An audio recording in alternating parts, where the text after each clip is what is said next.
Ребята, привет! Сегодня мы будем готовить киш лоран. Я думаю, что многие знакомы с этим названием. Это традиционный французский пирог. Мы будем готовить как раз по классическому французскому рецепту. И это довольно-таки простой рецепт, с которым может справиться каждый. Я думаю, что даже ребенок. Поэтому давайте посмотрим, какие ингредиенты нам понадобятся.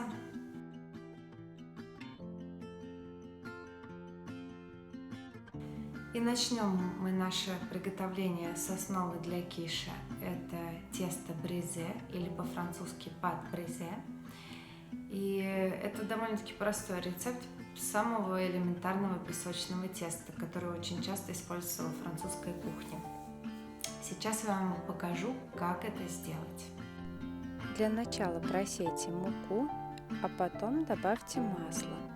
Мне нравится натирать его на терке, и оно должно быть охлажденным, но вы также можете порубить его ножом.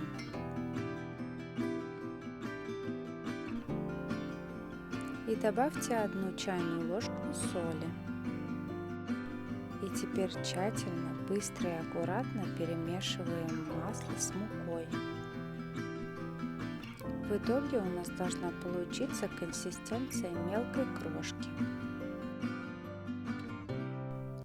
Слегка растираем между ладонями, как песок.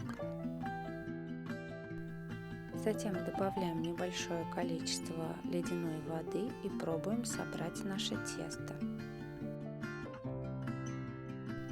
Возьмите немного муки на ваши ладони и сформируйте шар из теста. Затем возьмите 2 листа бумаги для выпечки, размером чуть больше, чем форма для выпечки. У меня форма 25 сантиметров.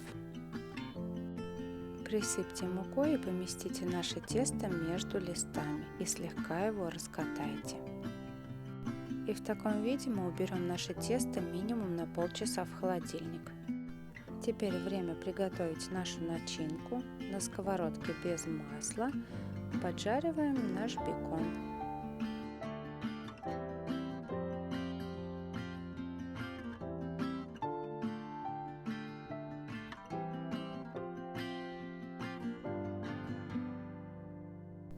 Лишний жир вытопится, как раз то, что нам и нужно.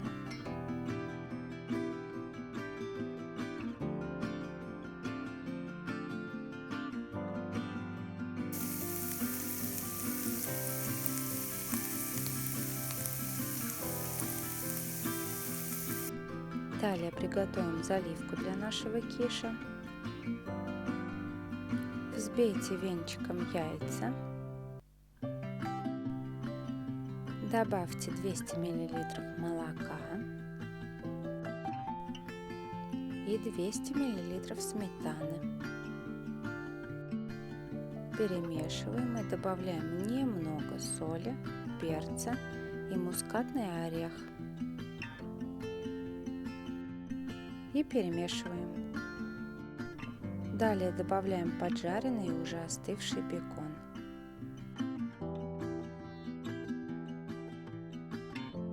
И займемся тестом. Оно у нас хорошо охладилось, и таким способом можно его легко раскатать до нужного нам размера.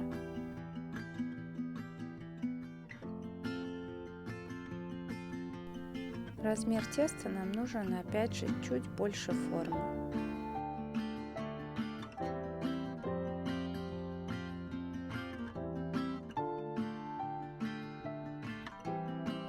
Теперь аккуратно перемещаем тесто в форму и заворачиваем свободный край вовнутрь.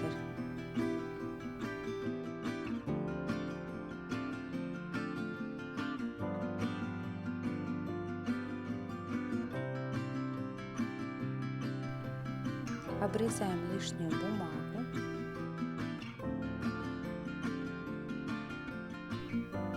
Накалываем дно теста вилочкой.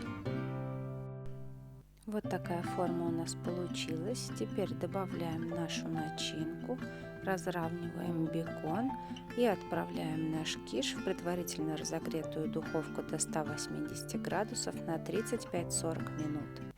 Теперь мы можем подобрать вино для нашего киша. И здесь хотела бы воспользоваться самым простым способом. Это метод комплементарности теруара. Слово теруар происходит от слова terra, что означает земля, и поэтому нам здесь нужно обратиться к истокам возникновения киша, где он родился. Этот регион называется Лоран, нетрудно догадаться, и он граничит с регионом Альзас, и поэтому с древних времен традиционным сочетанием считалось употреблять этот киш вместе с альзасским рислингом. Поэтому я вам и рекомендую попробовать это классическое сочетание. Если вы будете выбирать французские вина, я бы вам посоветовала двух прекрасных производителей, которые мне нравятся. Это дом Марсель де Ис, данный рислинг из Альзаса, и также рислинг дома Вейнбах. Очень прекрасное сочетание с этим кишем. Также вы можете попробовать любой рислинг из любых других стран. Я думаю, тоже будет очень интересно. Делитесь со мной своими впечатлениями. Мне будет интересно услышать о ваших открытиях.